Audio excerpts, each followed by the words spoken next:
যাকাত ইসলামের 5টি স্তম্ভের অন্যতম এবং ঈমানের পর সবচেয়ে গুরুত্বপূর্ণ আর্থিক ইবাদতগুলোর একটি।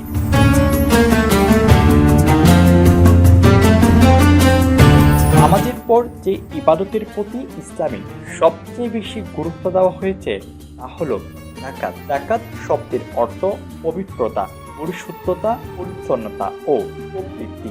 যেমন রমজান শব্দের অর্থ আগুনে পুড়ে সোনা, খাতমুক্ত বা খাঁটি হওয়া, তেমনি যাকাত মানুষের সম্পদকে পবিত্র করে।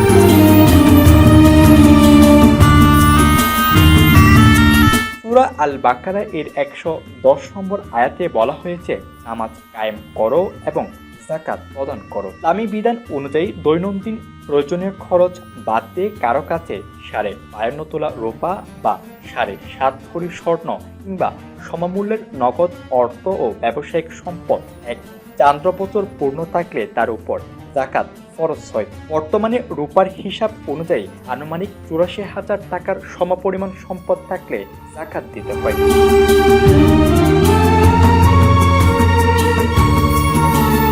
চান্দ্র বছরের হিসাবে যাকাতের হার 2.5%। বছরের মধ্যে নতুন সম্পদ যুক্ত হলে তা পূর্বের সম্পদের সঙ্গে হিসাব করা হবে।